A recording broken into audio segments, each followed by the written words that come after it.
how much culture influence hijab? Like determine what hijab is and what hijab means and what hijab looks like and things of that nature.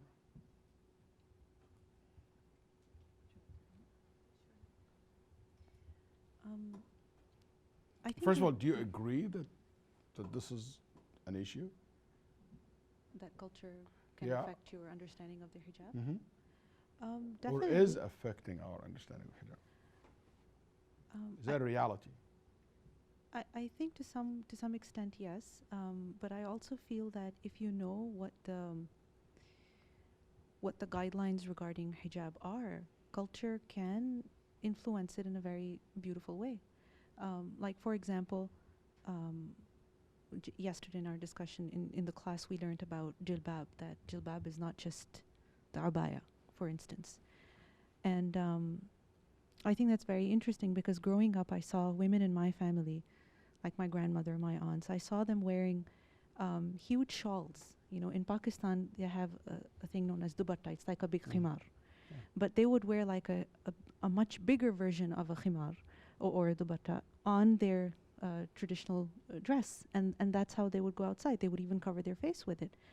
And, you know, I feel like living at that time in that climate, in that weather, an abaya would really not be appropriate, you know. So if you know what the Islamic guidelines are, then you see what is culturally more acceptable, more easy, given the place that you're living in, the weather that you're in. It just makes it easy. Okay. So how about if someone say, you know what, my hijab, I live in Toronto, it's a very cold place, and I will be wearing long coats, and I will be wearing underneath of that, you know, skirt or whatever, and just to cover my. So it's a completely different style. It's a coat. It's just not a abaya, not you know, a jilbab in a traditional way that you see in Egypt or Saudi Arabia or Pakistan. But do you think our community open to accept something like that? I don't think our community is open to accepting something like that. At least not all of them. Yes, some. The traditional, the conservative, maybe part of it. Yeah. Okay. But I and do you think it is because they think there is that's the influence of culture or misunderstanding the religion? I think it's misunderstanding the religion. Okay. I think that if people were more aware of what the guidelines are regarding hijab, they would be much more accommodating, and I think women would also take their hijab more seriously. You know, we think that it's only the abaya or only a long dress, and then it doesn't matter how tight it may be or how revealing it may be. We think it's just an abaya or a dress.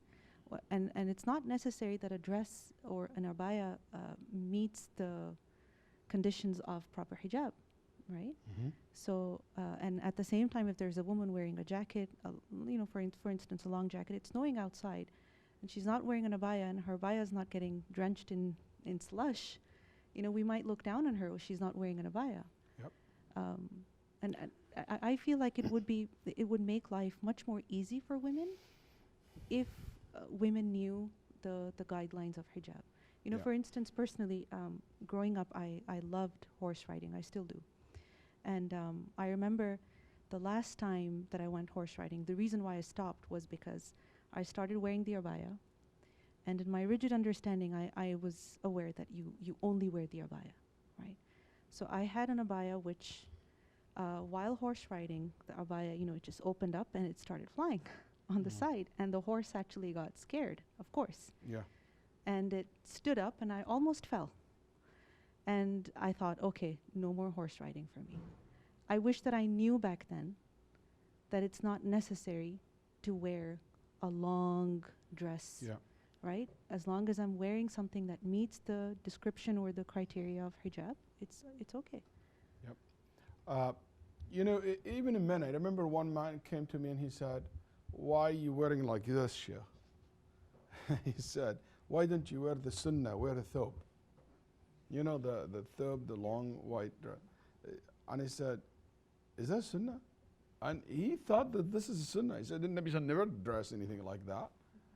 Then he told me what the Prophet ﷺ used to wear. I said, oh, he used to wear the same clothes Abu Jahl used to wear.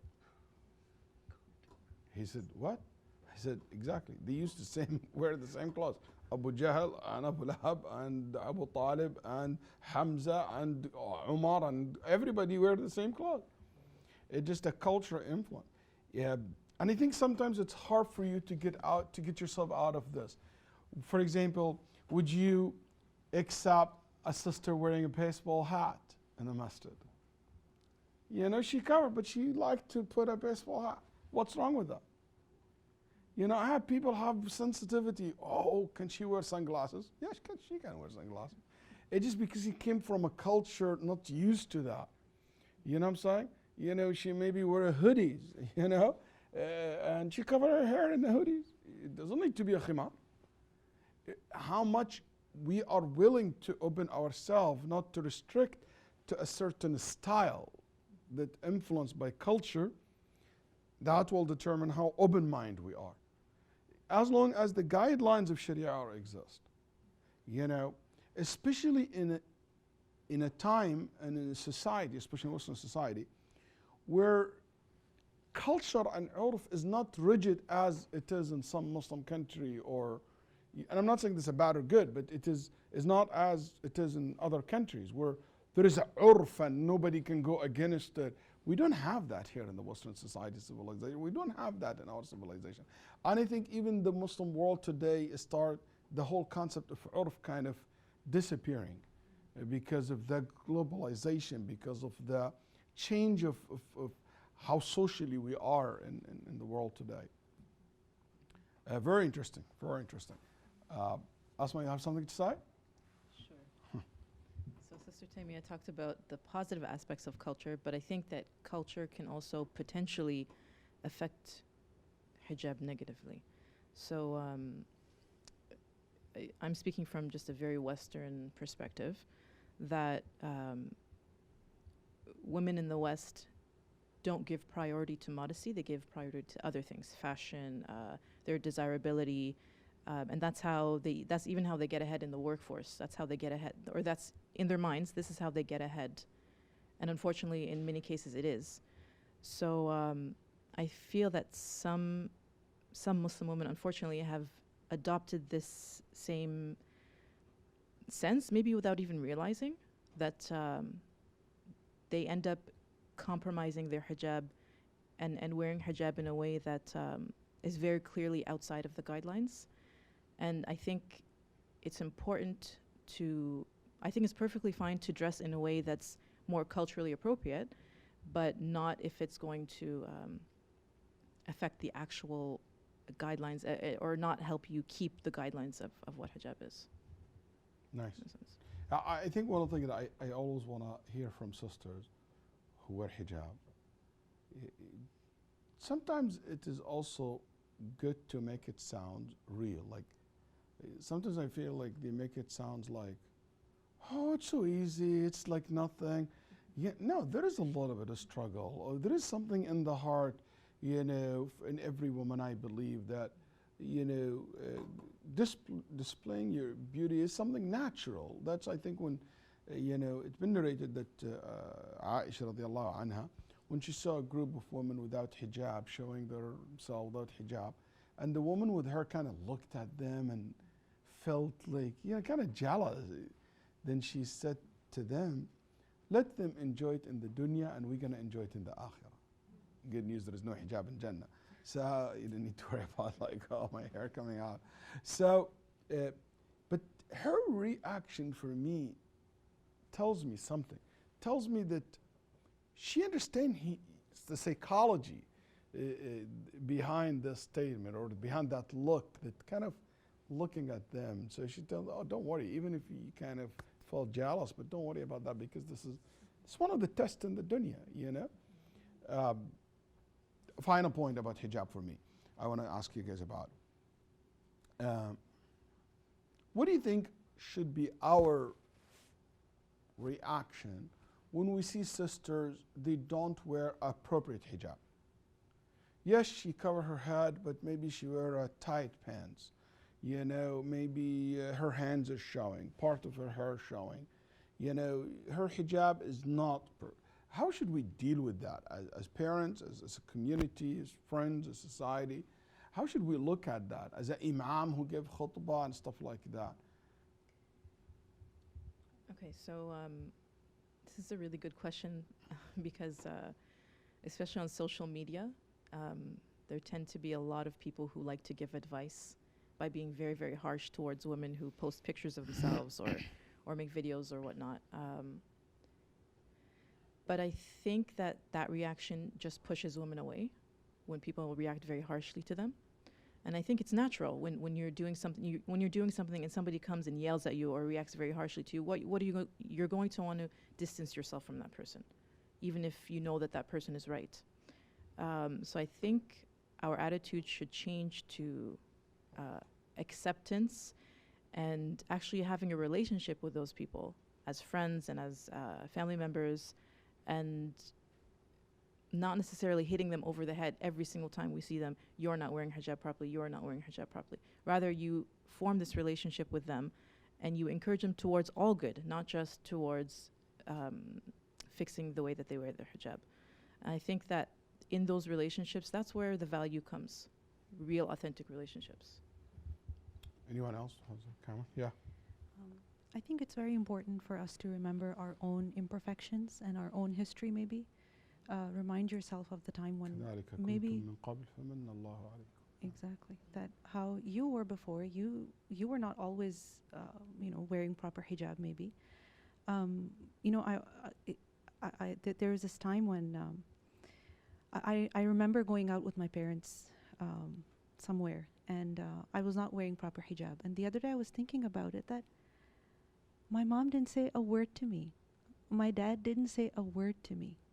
And if I dressed up like that today, I would be mad at myself. Like, how were they so patient? And they completely ignored it.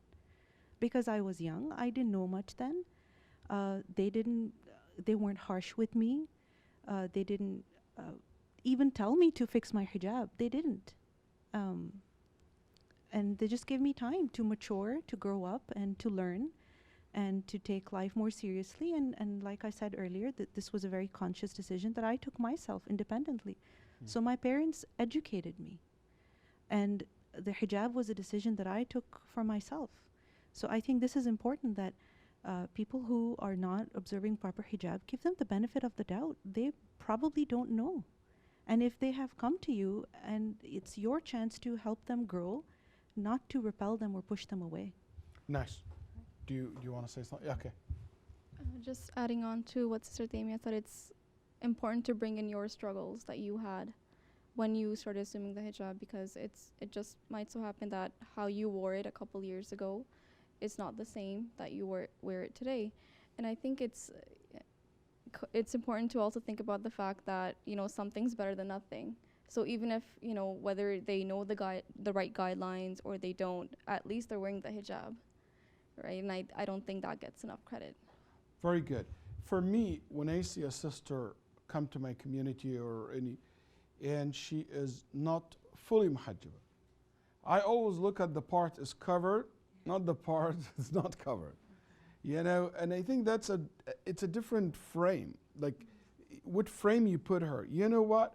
At least she is covering most of her body. At least she is doing, maybe she need to work a little bit on her hair, maybe next time. But you know what? I don't ignore the fact that she dressed modest, a long skirt, she wearing a long pants, she wearing a long sleeves. What I'm trying to say, that it's very important to be positive. We tend to always look at the area that is not covered, the area that's haram is, and we completely ignore the area where she did something good. I remember once I was giving a talk and someone came and he said, I really would like to recognize the munaqqaba in the crowd, because they are the true present of Islam and they are the one with this and this and that, and my talk. And I said, and I would like to, and in that class, all kind of like this, like all more than this. We have the munaqqab, we have no niqab, we have no hijab. And I said, I would like to recognize all the sisters who came to the class, even if she does not wear hijab, but she's wearing modest. In this society, for you to wear like long sleeves and modest clothes, even if it is not wearing hijab, because hijab always is about the covering the head.